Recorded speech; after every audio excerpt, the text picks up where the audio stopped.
Hello, everybody. Nurse Scott here. How are you? Welcome to another episode of my podcast series, The Emergency Mind, the Psychology of Emergency Department Patients, Families, and Staff. This is based on a book I started writing 20 years ago. Of course, I didn't finish it, kept going back to it, and then kind of going away from it. But I realized the information that is there in the form of my notes are enough to actually present a podcast version of the information, and so that's what I'm doing. Actually, doing this has caused me to kind of force me to go back and write some of these chapters so that I can make these podcast episodes. So that's a very good thing. Um, if you're new to any of this, my name is Scott. I'm a registered nurse. Going to school now to be a nurse practitioner, but I was an emergency nurse for a long time, and I went back to school to get a bachelor's degree in psychology so I could better understand my patients and their family. I mean, this is what I was curious about. Why are these people acting the way they do? Because I'm sure out in the real world, day to day, people don't do some of the things that were bothering me in the emergency department. They were being demanding, they were being irrational, they were being, in some cases, unkind, and they didn't seem like unkind people. So I don't have all the answers, but I have better questions and a few insights that I'm sharing through the book and this podcast. So if you like this video, be sure to click like, please comment down below, and subscribe to this channel. Ring the bell and you'll be notified when new episodes of not only this podcast, but all of my videos are available. If you're listening to this on an audio podcast, please subscribe to the podcast. And also check out my YouTube channel, Nurse Scott, where you will find not only the video versions of these podcasts, but also other interesting content I think you'll find interesting. I should let you know that in this and some of the other episodes, there'll be graphics appearing over my shoulder here on the screen. And if you're listening on audio-only podcast, you won't be able to see them. But I will try to describe them to you so you don't miss a beat. Today's topic is something you've heard of before, I'm sure, informed consent. You know, anytime you have a procedure, you have to sign a permission slip for the doctor to do the procedure. We're going to talk about that and why it may not be what you think it is, with some insights from psychology as well. So without further ado, this is chapter 9. Here, sign this. Informed consent is neither. Before a patient has surgery or a blood transfusion, a physician or other provider is legally and ethically required to explain the potential risks and benefits and get written permission from the patient for the procedure. This is called informed consent. This process is considered essential in maintaining individual autonomy and safeguarding ethical principles in medical and scientific settings. Critics claim patients are never fully informed, and thus they can never truly consent. Legal and moral requirements for consent. Legal requirements for informed consent vary by jurisdiction, but generally include elements such as a clear explanation of the procedure's potential risks and benefits, and alternatives to proposed action. The individual must also be deemed capable of providing consent and must do so voluntarily without coercion. In cases where the person is not able to consent, such as when the patient is a child or a person with dementia, a responsible person such as a parent, next of kin, or person with power of attorney for healthcare signs for them. Informed consent must also be documented, that is, written down and signed for it to be legal. In addition to the legal requirements, informed consent has moral implications. It's considered a cornerstone of medical ethics and a fundamental aspect of the provider-patient relationship. The principle of autonomy states that individuals have the right to make decisions about their own bodies and treatments. Informed consent upholds this principle by ensuring that individuals have the information and understanding necessary to make informed decisions and allows for them to accept or reject a procedure. The controversy. While this process of informed consent may seem straightforward, it's not without its critics. The issue is not whether informed consent should be part of healthcare, but rather whether there really is such a thing as informed consent at all. Critics argue that informed consent is an illusion and that it's impossible for individuals to truly understand the potential risks and benefits of medical treatments and procedures. This is because medical information is complex and difficult to understand, and most individuals lack the knowledge or capacity to fully process this information. Critics also argue that the process of informed consent can be influenced by financial, power, or other imbalanced relationships between the individual and medical professional. On the other hand, defenders of informed consent argue that while it may not be perfect, it's still a necessary and valuable concept. They believe that informed consent empowers individuals to make decisions about their own health and treatment, and that the process of obtaining informed consent promotes open communication between medical professionals and patients. Additionally, they argue that informed consent is a cornerstone of medical ethics and upholds the principles of autonomy and respect for persons. The psychology of informed consent. Informed implies the patient has enough information to make an educated decision. In reality, do patients get enough? What is enough? Consent means the patient gives permission for something to be done. It assumes he or she knows what that something is. Should patients be told every cut and stitch of an operation beforehand? Would anyone undergo surgery if such detail were described? This criticism is meant for the physician or other provider.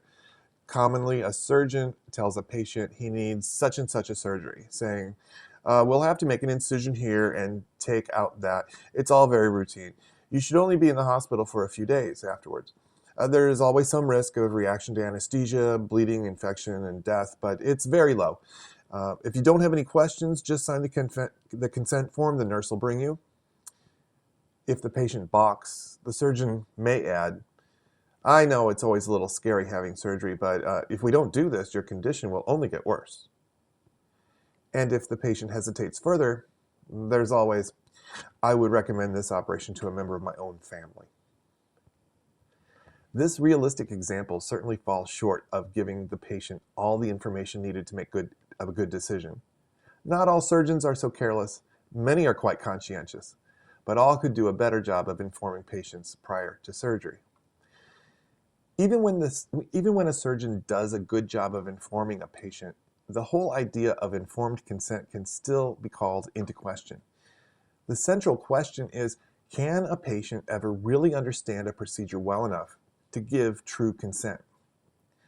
There are plenty of obstacles to fully understanding what exactly is being proposed. If a procedure is recommended by a competent physician, the potential benefits of it outweigh the potential risks of not doing it. Sounds simple, right? If the doctor says you need surgery, you'd better sign the paper. Nevertheless, not all patients consent to procedures without hesitation. In fact, they should not. They should listen carefully to the risk-benefit analysis and make an informed decision. However, as we will see, there's more than a simple logical evaluation going on here. A man rejects a blood transfusion as he bleeds to death. A dying man signs himself out of the hospital against medical advice to surely die within 24 hours. A woman declines a mastectomy for her breast cancer.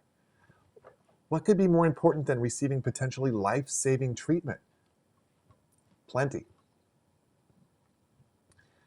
Patients' personal values and consent. Values are developed through a person's unique life experiences. They're influenced by culture, religion, socialization, and personal experience. A devout Jehovah's Witness rejects blood transfusions because her religion forbids it.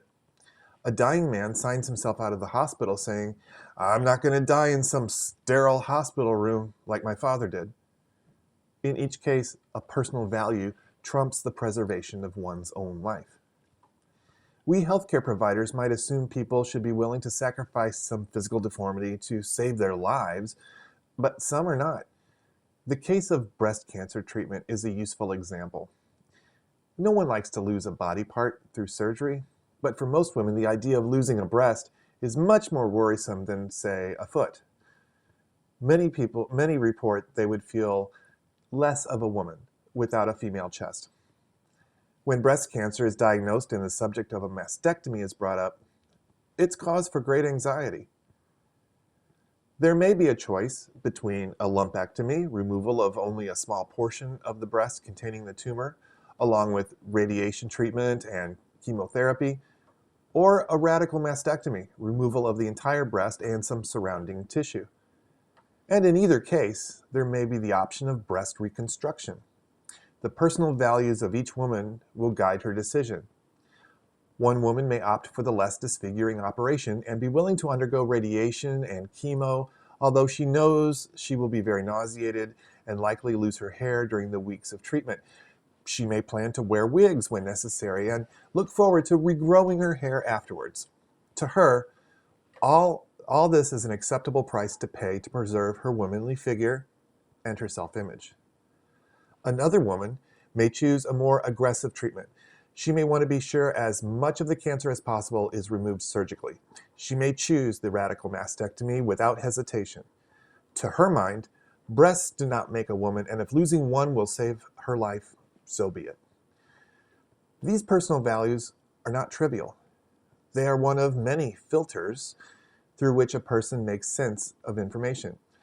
For healthcare providers, ignoring personal values is disrespectful and unprofessional, and it may even be morally wrong to try to convince patients to act counter to them.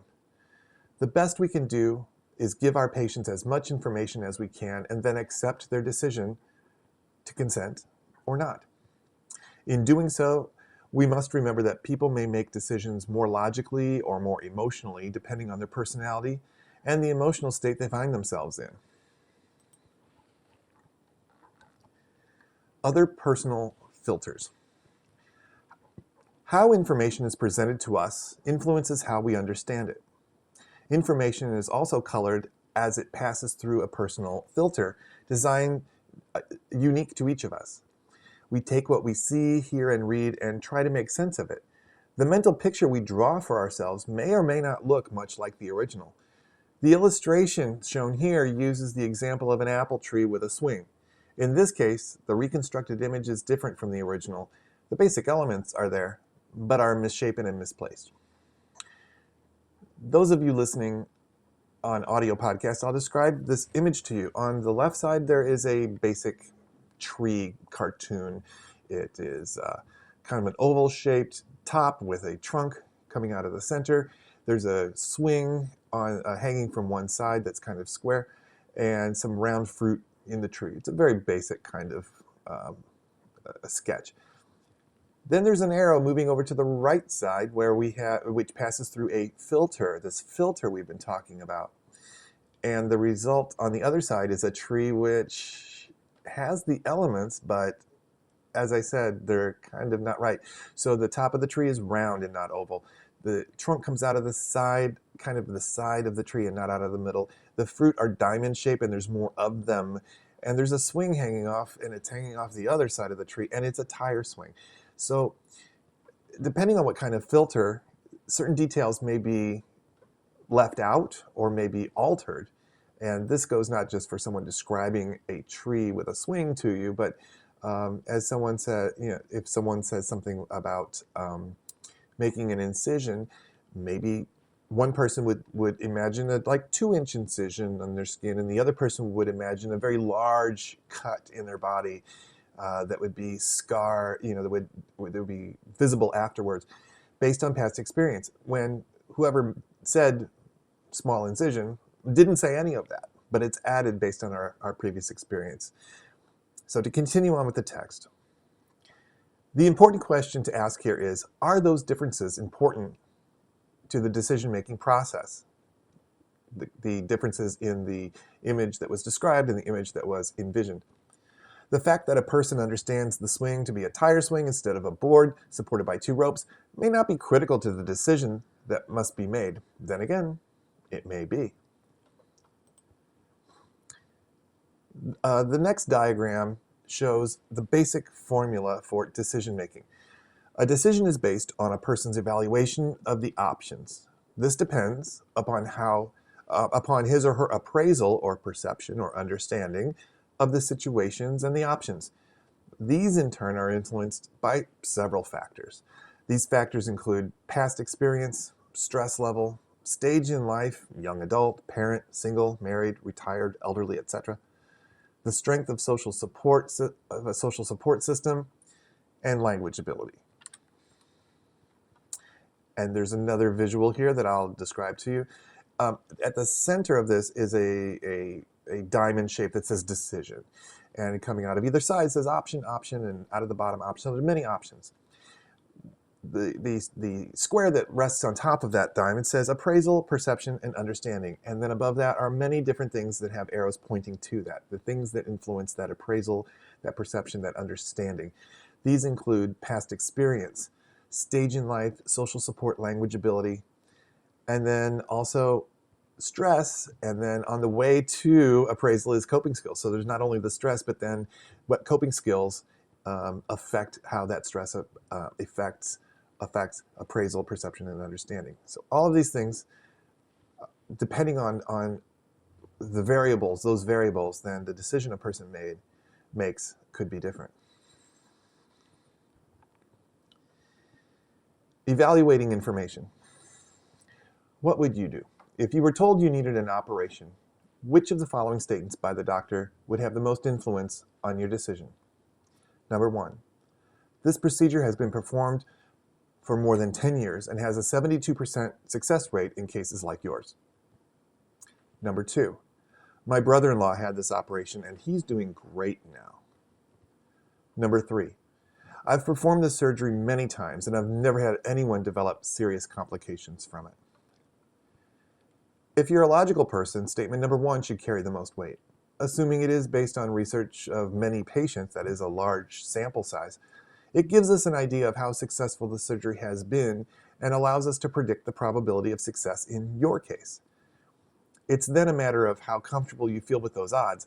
It's important, however, to have an anchor for this 72% success rate. We should have enough information to put this in proper perspective. Is this higher or lower than, say, an appendectomy? How does it compare to other procedures? Further, what factors influence this number? Is it higher or lower depending on the patient's age, the surgeon's experience, even day of the week the surgery is performed? You may be persuaded by statement number 2, but it has a sample size of only 1. Just because one person you know had a good outcome does not mean he represents most people who had the procedure. Perhaps the procedure is only successful for 20% of patients, and the surgeon's brother-in-law just happened to be one of them. The one-person sample can also be someone the patient knows, and that person might even be the influencer. It's not uncommon for people to make recommendations based on their own experiences. A friend might say, oh, don't let them do that to you. I had that done and had nothing but trouble afterwards. In reality, your friend's experience may not predict how well you will do at all. Statement number 3 has a larger sample size. The surgeon states he's performed the operation many times. At least we know he's not a novice. But there are 2 problems here. First, he may not be willing to tell people he has had any failures.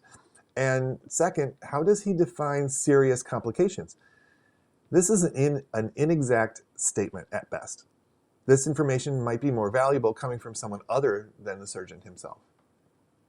Finally, statement number 4 is an emotional argument, one that many surgeons actually make to their patients every day. However, it doesn't carry any factual information. Also, it depends on the surgeon's values being the same as the patient's. What if the surgeon believes surgery is always the best treatment, even for the most minor problem? What if the patient thinks surgery should always be a last resort?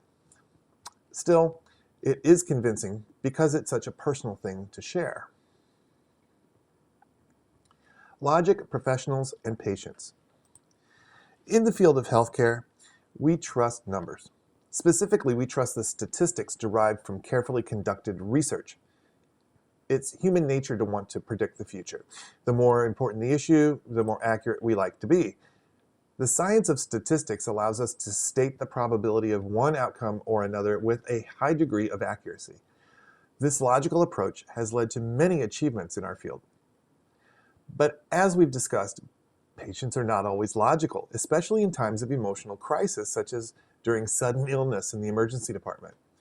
To make decisions, they may rely more on their emotions, the opinions of those close to them, or on their trust of the physician in the or hospital.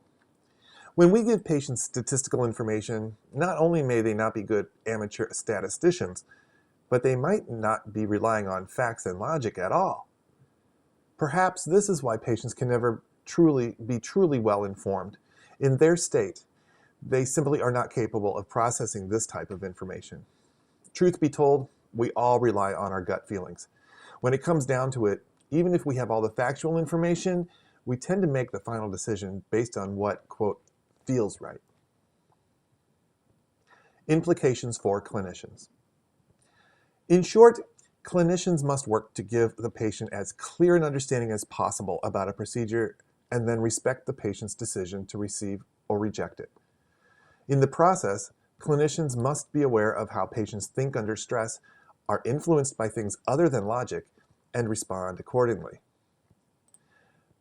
When informing a patient, use simple terms he or she can understand. Do not assume prior knowledge. Review even the most basic anatomy, physiology, and disease processes. State known facts only. Do not share personal opinions. As an authority figure, you are likely an undue influence on the patient. Do not use fear tactics. If there is the risk of death, say so plainly, not, if you don't have this done, you're going to die. Invite questions and answer them factually. If the answer is not known, say so. Allow the patient time to absorb and organize the information. Expect the patient to enlist the help of family members and/or friends in coming to a decision.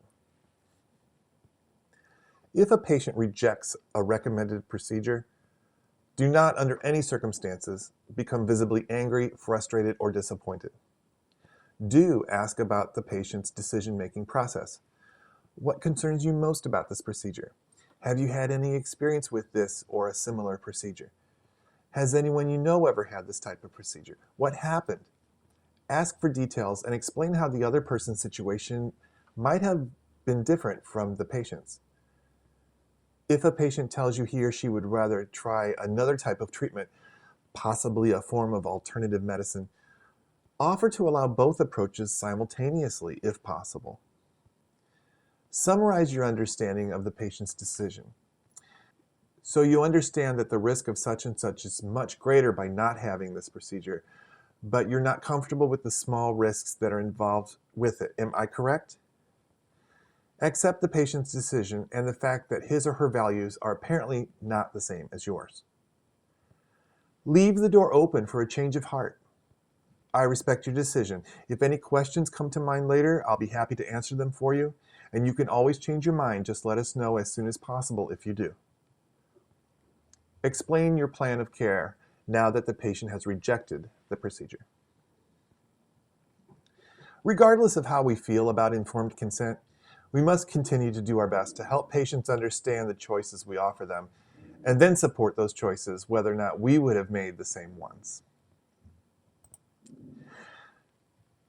I hope you, as always, have learned something from this and had some insights from psychology and just the discussion of both sides of informed consent.